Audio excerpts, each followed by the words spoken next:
She demanded a wife's salary of $5,000 per month. Managing the household is a full-time job. We have no kids and a maid. I replied, "You're fired." Then I served her divorce papers citing poor performance and evicted her. She applied for unemployment but was denied. My wife suggested we have a financial discussion. Red flag number 1, she only calls them discussions when she wants money. We sat down at the kitchen table. She had a notebook, bullet points, a presentation. This was going to be bad. "I've been thinking," Jessica said, "about my contributions to this household." "Okay, and I think it's time we formalize my compensation." I blinked. "Your what?" "My salary. As your wife, I deserve to be paid for the work I do." I looked around our apartment, 2-bedroom, 1 bath. No kids, no pets, a maid service that comes twice a week that I pay for. "What work?" "Managing the household. It's a full-time job. We have a maid. She only does cleaning. I do everything else." "Like what?" She consulted her notebook. "Grocery shopping, meal planning, laundry coordination, appointment scheduling, social calendar management, emotional labor. Grocery shopping is clicking a button on Instacart. Our laundry goes to the wash and fold place." "What appointments?" "My appointments, your appointments, our joint appointments. I schedule my own appointments. Well, I schedule mine, that counts." I rubbed my temples. "Jessica, what is this really about?" I saw a TikTok about wives who get paid salaries because being a wife is real work, and the comment said $5,000 a month is reasonable. $5,000, yes. A month, yes. For what specifically? I told you, managing the household. I sat back, stared at her. She was completely serious. Now I could have said no. I could have laughed. I could have pointed out that she works part-time as a social media manager, making $3,200 a month and contributes exactly $0 to rent, utilities, or groceries because we're married. What's yours is ours. But somehow what's hers is also hers. But that would have been the boring route. Instead, I said, "Okay." She blinked. "Really?" "Sure, but if I'm paying you a salary, this becomes an employment relationship, which means performance reviews. Metrics, professional standards." "That's fine." "Great. Let me draft an employment contract. And since you'll be receiving compensation, you'll need to take on additional responsibilities beyond what you currently do. Meal planning for the week, detailed household budgeting, maintenance scheduling, and monthly reporting. This will be actual work, not just what you're already doing." "That sounds like even more work." "Employment usually is, but you want the salary, right?" "Yes." "Then we formalize it properly."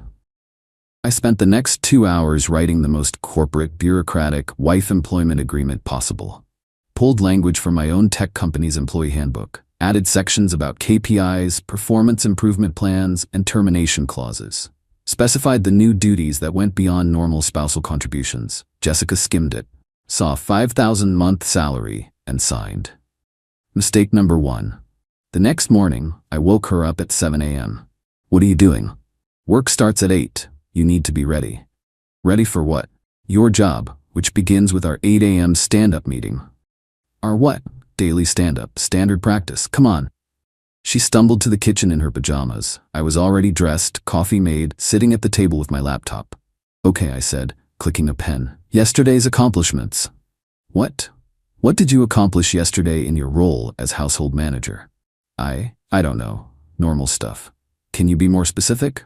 "I did laundry." "Great. Logged today's goals?" "This is ridiculous." "Jessica, you wanted this to be a job. This is how jobs work. Today's goals? I don't have goals. I'll just do stuff." "Unacceptable. You need at least 3 measurable objectives per day." "Fine. Grocery shopping, meal prep, and I'll organize the closet." "Excellent. End of day, we'll review completion status." She stared at me. "You're serious. You wanted a salary. Salary means accountability." That evening I did a check-in. "Grocery shopping status?" "Done." I ordered from Instacart. "Completion time?" "Like 10 minutes." "So task efficiency is high, but time logged is minimal." "Noted." "Meal prep?" "I made sandwiches for lunch." "Sandwiches. Preparation time? 5 minutes." "Noted." "Closet organization?" I didn't get to it. I typed on my laptop. "Failed to complete 33% of stated objectives. That's below performance standards." "Are you writing me up?" "It's a verbal warning. Next time it's documented." "This is insane." "You signed the contract." Week 2, I implemented additional policies. Time tracking. She had to log every task with start and end times. Submitted via shared Google Sheet. Why do I need to log that I took a shower? Personal grooming during work hours is acceptable but should be logged to distinguish from work tasks. I'm your wife, not your employee. You're both. You wanted the salary, you get the structure. She started logging everything. Passive-aggressively at first. 9:47 a.m. Thought about dinner options, 2 minutes. 11:23 a.m. Scrolled Instagram for meal inspiration, 34 minutes. Perfect. I now had documentation. Over the next few weeks, I introduced more systems. Performance metrics. She had to hit daily task quotas. You completed 4 tasks today. Target is 7. That's a 57% completion rate. Email communication requirements. Every request had to go through email, even when we were in the same room. She'd ask about dinner. I'd say, please submit that via email with the subject line, dinner request date. CCing herself on emails I sent her. Every single one. Her inbox filled with emails from me to her, CC'd to her. She complained. I said, maintaining communication trails is standard professional practice. Office hours between 2 to 3 p.m. only. Outside those hours, I was unavailable for household management questions. She had to submit a meeting request through our shared calendar, a label maker for organizational efficiency. She had to label everything: pantry items, bathroom supplies, closet sections. I rejected her first attempts as unprofessional and made her redo them. Team building exercises including trust falls. I dropped her on the couch on the third one. Trust must be earned through consistent performance, I explained. A mandatory LinkedIn learning course on time management, 4 hours. She had to complete it by Friday. I hung the certificate on the fridge when she finished. An employee engagement survey. She was the only respondent. She scored herself 2 out of 10 for job satisfaction. I scheduled a one-on-one to discuss these concerning results. The corporate jargon reached peak absurdity. Every conversation became a business meeting. Jessica, I'm seeing some gaps in our sync regarding dinner alignment. What? Dinner? You said pasta. I was expecting chicken. I changed my mind. Process changes require stakeholder notification. Let's circle back and put a pin in this. She threw a spatula at me. Workplace violence is a terminable offense. By week 6, she was at her breaking point. But I wasn't done. I created a Slack workspace, just for us. She refused to join, so I kept adding her and she'd get email notifications.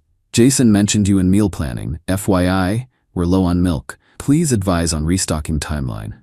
She'd yell from the other room, just buy milk. I'd type back, thanks for the quick turnaround. Please log the purchase in the expense tracker.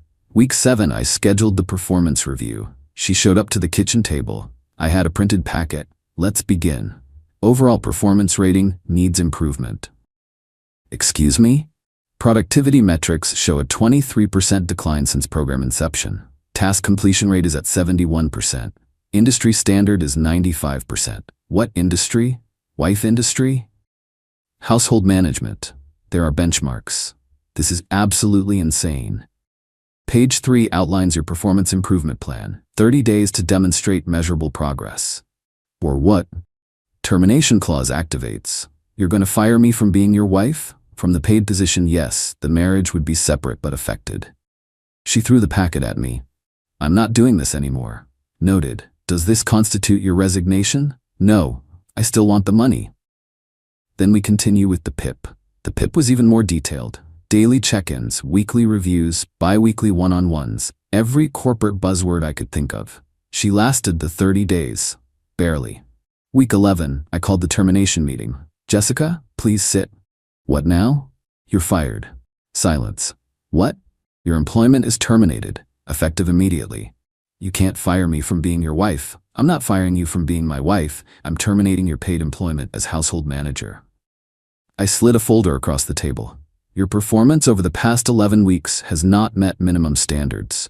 Despite multiple interventions, including verbal warnings, documented feedback, and a comprehensive performance improvement plan, we've seen no meaningful progress. The money stops? The money stops. She stared at the folder, opened it. Inside was a termination notice with bullet points. Consistent failure to meet productivity targets. Poor time management. Inadequate documentation practices. Failure to demonstrate improvement during PIP period. Unprofessional conduct. Reference, I hate you comment. Documented 315. This is a joke. It's a legally binding termination of our employment agreement. And since your continued residence was contingent on your employment status per the housing addendum you signed, you have 30 days to vacate the premises. Vacate? This is my home. It's my apartment. I'm the only one on the lease. You signed a housing addendum acknowledging your residence was tied to your employment.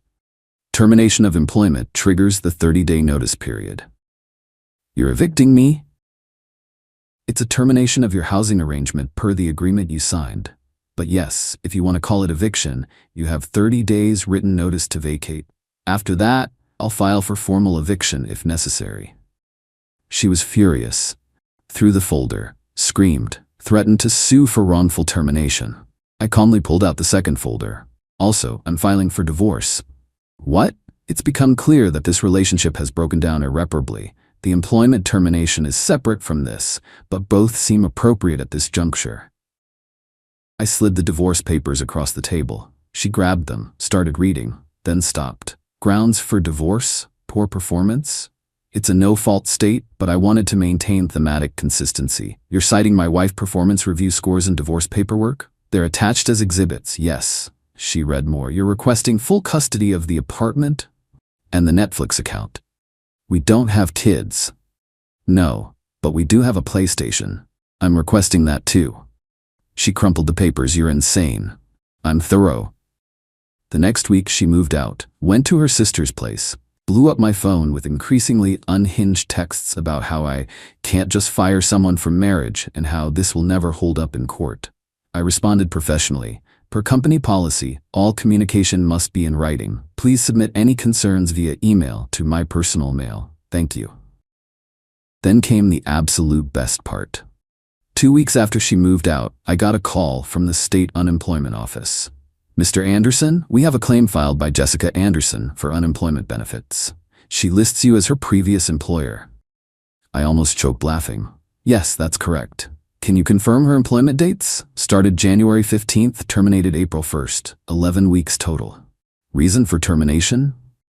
Poor performance. Failed to meet productivity standards despite multiple interventions. Was she laid off or fired? Fired. For cause. Can you provide documentation? Absolutely. I have her employment contract, performance reviews, PIP documentation, and termination letter. I can fax them over. That would be helpful. Thank you. I faxed everything. The whole ridiculous paper trail. Every spreadsheet, every email, every passive-aggressive label she made. The trust fall incident report. The Slack messages. Everything. The unemployment office called me back the next day. Mr. Anderson, I have to ask, is this real? Every page. She had to take a LinkedIn learning course, time management for professionals. She passed. And you made her do trust falls? Team building, standard practice. Long pause. Sir, we've reviewed the documentation. While the employment relationship appears unusual given your marital status, the documentation supports termination for cause. However, we're also noting this as a family employment situation, which typically raises red flags. We're denying the claim on 2 grounds. First, insufficient work history, only 11 weeks. Second, terminated for documented performance issues. Even if she appeals, the burden of proof is on her to show this was bona fide employment separate from marital duties, and your contract specifies duties beyond normal spousal contributions. So the claim is denied? Denied. She can appeal, but given the documentation, it's unlikely to succeed. Thank you for your thoroughness. 3 days later, Jessica called me, screaming, "They denied my unemployment." That's unfortunate, because you told them I was fired for poor performance. You were. I was your wife. You were my household manager. You wanted it treated as employment. Unemployment office agrees with that classification, but determined you were terminated for cause, which disqualifies you from benefits. This is fraud. Actually, you signed a contract. You received compensation for services. That's textbook employment. The fraud would be if I didn't report your income to the IRS, which I did. You'll be receiving a W-2 for tax purposes. Silence. A what? W-2, employee income form. Since I controlled your work hours, provided daily supervision, and directed all your activities, you're classified as an employee, not a contractor. You'll need to pay income taxes on the compensation you received. I already withheld and paid the employer portions. $15,000? Well, depends on your bracket.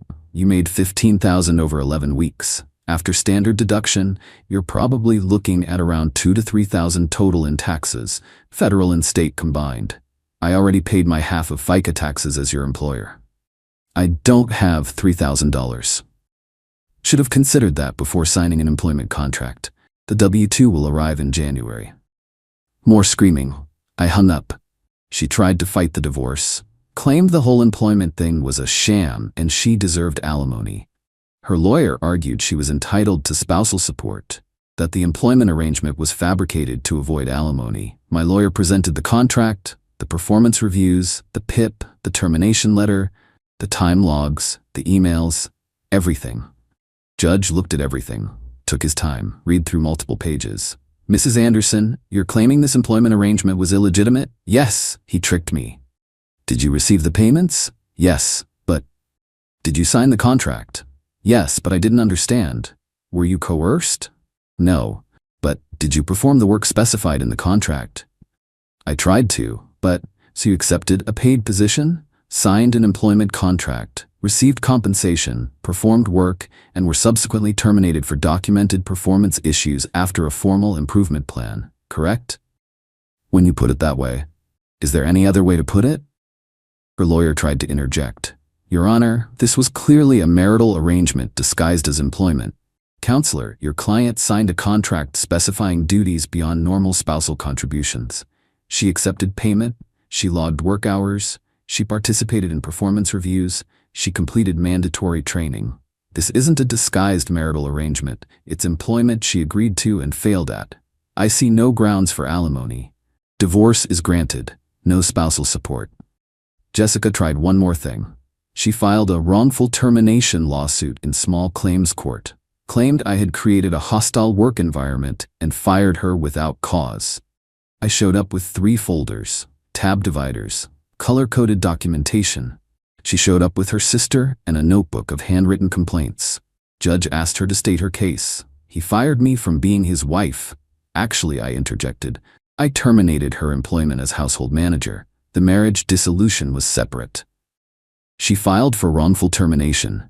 What's your defense? I opened folder 1. I have documented performance issues spanning 11 weeks. Written warnings issued in weeks 2, 4, and 5. A formal 30-day performance improvement plan issued after week 7. Daily check-ins showing continued performance deficiencies, and a termination meeting with documented cause. Judge flipped through the pages. This is extremely thorough. I work in HR, Your Honor. I believe in proper documentation. Judge looked at Jessica. Mrs. Anderson, do you have any evidence that this termination was wrongful? It's not real employment. You can't employ your wife. You can, actually. Family businesses do it all the time. Did you provide services? I did housework. And you were compensated? Yes. Then you were employed. Do you contest any of these documented performance issues? She looked at her notebook. He made me take a LinkedIn course. Professional development is standard. Next, he made me do trust falls.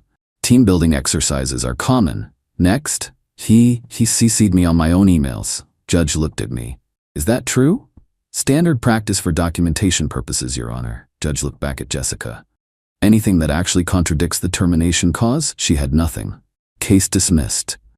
Mr. Anderson, this is the most documented employment termination I've ever seen in small claims.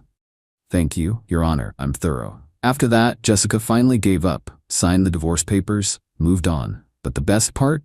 The absolute cherry on top? 6 months later, I ran into her at a coffee shop. She was with some guy, new boyfriend, presumably. She saw me, looked like she wanted to run. I walked over, smiled. Jessica, good to see you. Don't talk to me. I just wanted to say, I think we both learned something from our experience. Go away. And I hope you're doing well. Really? She glared at me, stood up, started to leave. I called after her.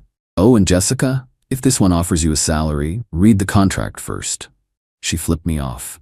The coffee shop laughed. Her new boyfriend looked confused. Worth it. A year later, I'm still single. Still in the same apartment. Still paying the same maid service. Friends ask if I regret the whole thing. If maybe I went too far. Absolutely not. Jessica wanted to treat marriage like a job where she gets paid for existing. So I treated it like a job, with all the bureaucratic nonsense that entails. She thought she was gaming the system. Turns out she just enrolled herself in the worst corporate job of her life. My favorite part? She tells people I'm crazy, that I forced her into some weird employment thing. But she signed the contract, she cashed the checks, she wanted the money, and when it came with actual expectations and accountability, she couldn't hack it. So yeah, I fired my wife. Best termination I ever executed. Would I do it again? Probably not. It was exhausting.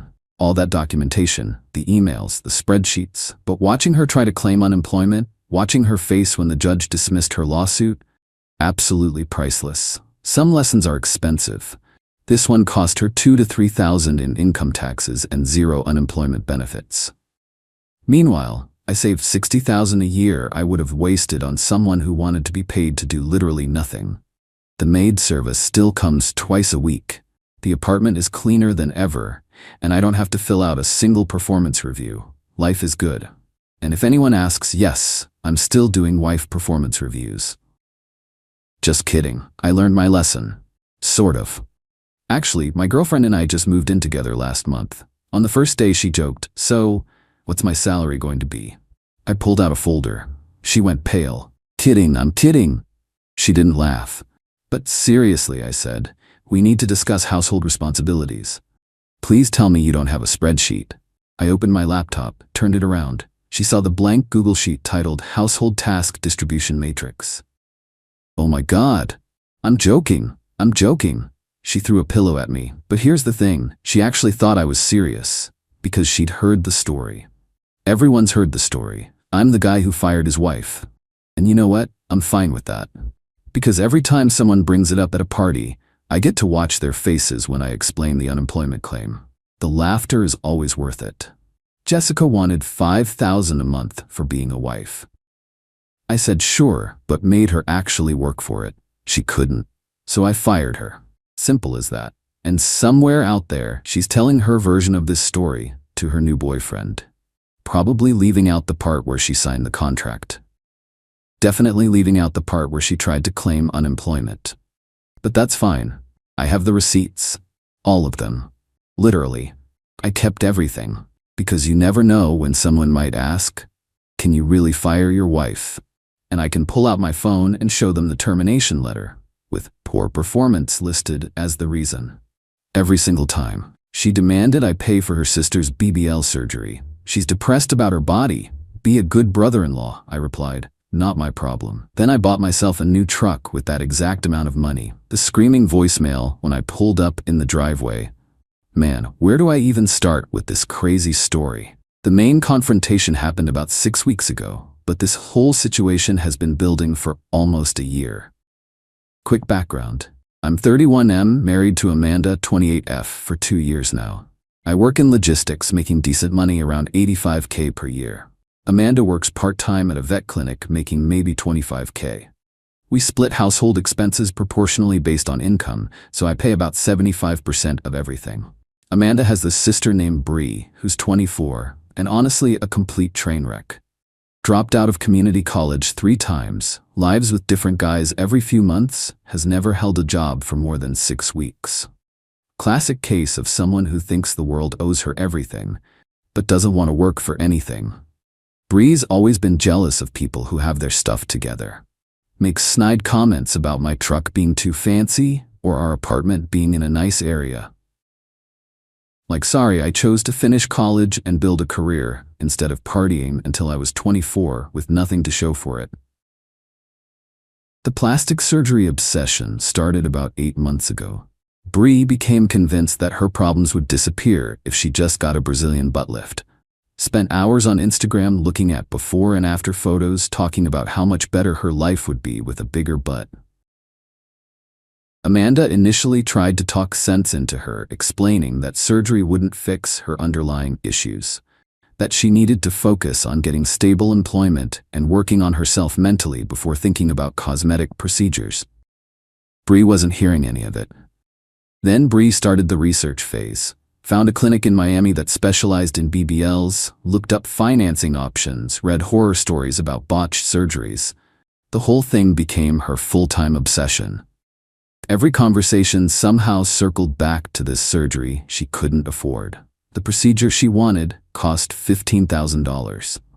Bree had maybe $300 in savings and credit cards that were already maxed out from previous shopping sprees. No legitimate financing company would approve someone with her credit score and employment history for such a large loan. That's when she started hitting up family members for money. Asked her dad, who's retired and lives on Social Security. Hit up aunts and uncles who barely know her. Even tried to set up a GoFundMe with an emotional story about self-esteem and confidence, but it barely got any donations. Amanda felt bad watching her sister get rejected by everyone, but understood why nobody wanted to fund such an expensive elective procedure for someone so irresponsible. Bree had burned bridges with most of the family by borrowing money and never paying it back. 3 months ago, things escalated. Bree started showing up at our apartment crying about how depressed she was about her body, how she couldn't even leave the house because she felt so ugly. Amanda would comfort her while I mostly stayed out of it. The emotional manipulation was pretty obvious to me, but Amanda has a soft spot for her sister. She'd grown up protecting Bree from their parents' criticism and felt responsible for her happiness even as adults. Classic enabler behavior. Bree began dropping hints about how successful I was and how $15,000 was probably nothing to someone with my income. Comments about how family helps family and how she'd never forget someone who believed in her dreams. I saw exactly where this was heading. Then came the direct asks. Bree would corner me when Amanda was in the bathroom or getting ready for work, begging me to loan her the money, promising she'd pay me back as soon as she got on her feet. When I said no, she'd start crying and guilt-tripping. I told Amanda about these conversations, and she agreed that lending Bree money would be a bad idea. Her sister had borrowed money from Amanda before and never paid any of it back. Even small amounts like $50 for gas would disappear into whatever crisis Bree was having that week. But Amanda also felt guilty seeing her sister so desperate and depressed. Started suggesting maybe we could help with a small portion of the cost or research payment plans. I shut that down immediately. $15,000 was a significant chunk of our savings, and I wasn't risking it on elective surgery for someone with zero financial responsibility. 2 months ago, Bree changed tactics. Started bringing Amanda articles about the psychological benefits of cosmetic surgery. Stories about women whose confidence improved after BBLs and how it changed their whole life outlook. Subtle manipulation disguised as educational material. She also began involving their mom in the campaign. Their mother felt guilty about not being able to help financially and started pressuring Amanda to find a solution. Family dinners became awkward with everyone tiptoeing around the elephant in the room. The mom even called me directly asking if there was any way we could help Bree achieve her dream. I explained that $15,000 wasn't pocket change for us, and that Bree needed to earn the money herself or find realistic alternatives. The mom wasn't happy with that answer. Amanda started getting more pressure from her family about being selfish with our money, while her sister suffered. Her mom would make comments about how when she was young, families helped each other through tough times. The guilt campaign was working on Amanda, even though she tried to resist it. A month ago, Bree escalated to showing up at Amanda's work a couple times crying and asking to talk privately. Her coworkers felt bad for Amanda dealing with family drama, and some even suggested we should help if we could afford it. The public pressure was building. That's when Bree played her ace card. Claimed she was having suicidal thoughts because of her body image issues, and that the surgery was the only thing keeping her going. Amanda came home panicked, thinking her sister might actually hurt herself over this situation. I pointed out that threatening suicide to get money for cosmetic surgery was textbook emotional manipulation. That if Bree was really having mental health issues, she needed therapy, not a BBL.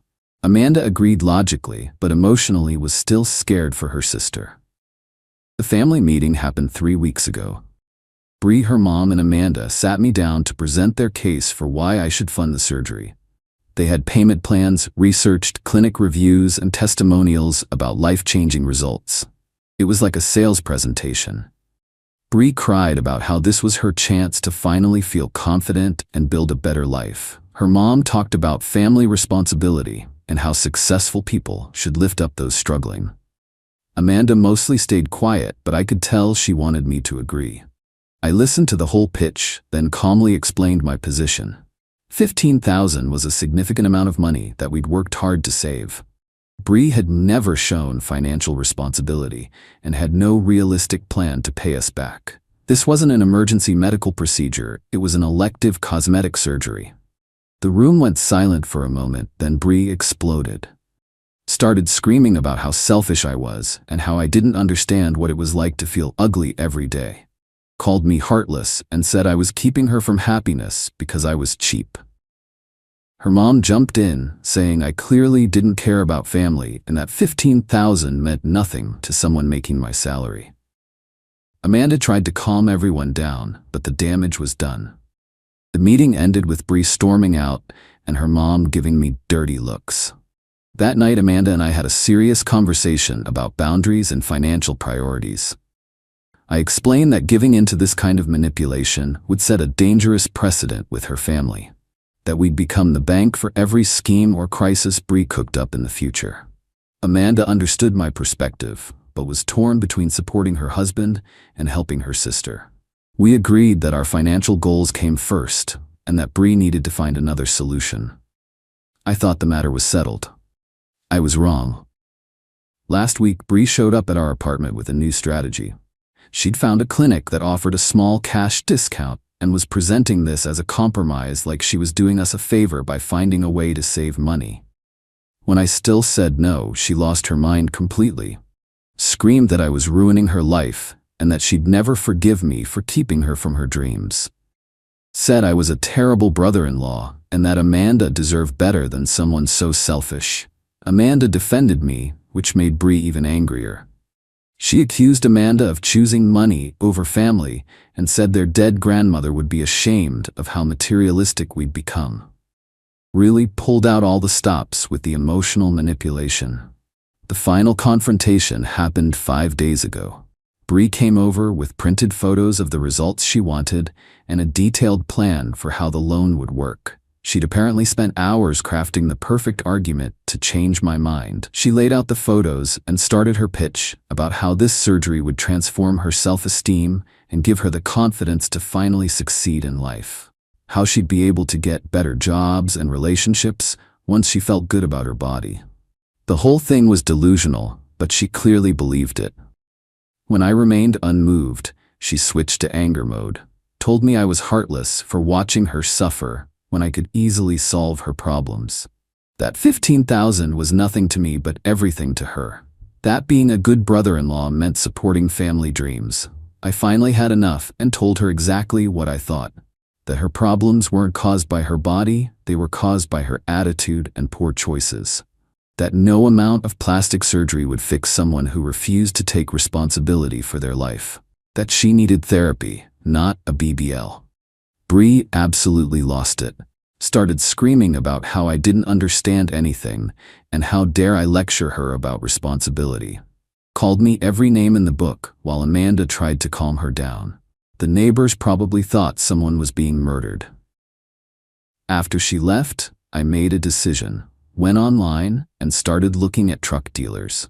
I'd been driving a 10-year-old pickup that was starting to have issues and had been thinking about upgrading. Found a nice F-150 with all the features I wanted for exactly $15,200.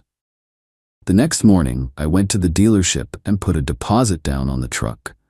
Called Amanda from the dealership to let her know I was making a big purchase with our savings since she'd asked me to think about what we really needed the money for.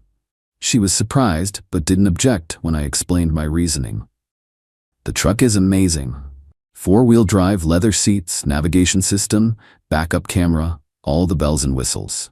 Exactly what I wanted and a practical purchase since I need reliable transportation for work. Much better investment than funding someone else's cosmetic surgery. I drove the new truck home that evening and parked it in our usual spot. Amanda came outside to see the new vehicle and smiled when she saw the F-150 sitting in our driveway. Asked how the purchase went and if I was happy with the choice. When I told her the final price, she nodded thoughtfully. Asked if this was my way of making a point about the surgery money, and I confirmed that it was. Amanda said she understood and was actually relieved that we'd found a practical use for the savings. The next morning, my phone exploded with messages. Bree had apparently driven by and seen the truck, then called Amanda screaming about how I'd bought myself a toy instead of helping family. The guilt campaign was back in full force. The voicemail Bree left was absolutely unhinged. 20 minutes of sobbing and screaming about how I'd destroyed her dreams and ruined her life, how I'd chosen a stupid truck over her happiness, and how she'd never forgive me. She threatened to tell everyone what kind of person I really was. Amanda was getting calls and texts from her mom and other relatives who'd heard about the truck purchase. They were painting me as the villain who'd rather have material possessions than help a struggling family member. The pressure campaign was intense. But here's the thing. The truck purchase actually proved my point perfectly. Bree's reaction showed that she'd never really accepted my no as final. She'd been waiting for me to change my mind, and when I spent the money elsewhere, it confirmed that her dreams weren't going to happen. If I'd really believed she would pay me back, then spending the money on something else would have been fine. The fact that everyone was so upset proved they'd expected me to eventually cave and fund the surgery, regardless of my stated position. Amanda initially was a bit surprised that I'd made the purchase so quickly, but understood my reasoning. The truck was something we actually needed and would benefit from for years. It was a practical use of our savings, unlike cosmetic surgery for someone else. The family pressure continued for about a week. Guilt trips about how heartless I was and how Bree was now more depressed than ever. Her mom even suggested I sell the truck and give Bree the money, which was completely ridiculous. I stood firm on my decision, explained that our money was ours to spend as we saw fit, and that Bree's financial problems weren't our responsibility. That she was an adult who needed to find her own solutions, instead of depending on relatives to fund her wants. Amanda eventually came around to supporting my position, realized that giving in to this demand would have opened the floodgates for future requests. That we'd never have any financial security if we became the family bank for every crisis or scheme. The aftermath has been interesting to watch. Bree apparently tried to get a loan from several questionable places and was turned down due to her credit and employment situation. Reality finally started setting in about her financial limitations. She's now working at a fast food restaurant, trying to save money for the surgery herself. It'll take her about 3 years at her current savings rate, assuming she doesn't spend the money on other things. My guess is she'll find some new obsession before then. The family drama has mostly died down, though. I'm still getting occasional guilt trips about ruining Bree's self-esteem. Some relatives have stopped speaking to me, but honestly, that's probably for the best. I don't need toxic people in my life. Amanda and I are stronger than before after working through this situation together. She's learned to set better boundaries with her family, and I've shown that I won't be manipulated into poor financial decisions. Our marriage is more solid now. The truck has been great. Reliable transportation with good resale value, unlike cosmetic surgery, which has zero return on investment. I drive past Bree's work sometimes and wave from my comfortable leather seats. She pretends not to see me, but I know it bothers her. Some people think I was cruel for buying the truck right after refusing to help with the surgery. But I disagree. My money, my choice. If Bree wanted control over how that $15,000 was spent, she should have earned it herself. The whole experience taught me that family members who only contact you when they need money aren't really family at all. They're just people who happen to share DNA and feel entitled to your resources. Real family respects boundaries and doesn't manipulate through guilt. Bree's still posting about the surgery on social media, asking for donations and sharing sad stories about her body image. The GoFundMe has raised about $200, mostly from people who don't really know her. Reality is harsh when you can't manipulate people effectively. Amanda's relationship with her family will never be quite the same, but that's probably healthy. She's learned that supporting her sister doesn't mean enabling poor decisions. that sometimes the kindest thing you can do is let someone face natural consequences. I'm planning to keep the truck for at least 10 years, so I'll have a constant reminder of the time I chose practical investment over family manipulation. Every time I start it up, I'm reminded that standing firm on principles has rewards. Bree occasionally tries to restart the conversation through Amanda, but I'm done engaging.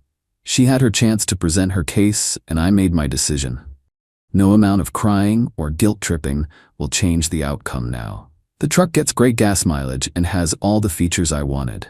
Much better purchase than funding someone else's unrealistic dreams. Sometimes the best investment you can make is in your own peace of mind and financial security. Life lesson learned.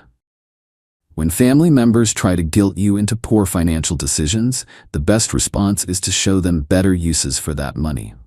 Actions speak louder than words, and my truck speaks volumes about priorities. Still getting occasional angry messages from Bree's friends who've only heard her side of the story. I don't bother responding because you can't reason with people who think emotional manipulation is a valid fundraising strategy. Some battles aren't worth fighting. The truck will probably outlast Bree's obsession with cosmetic surgery.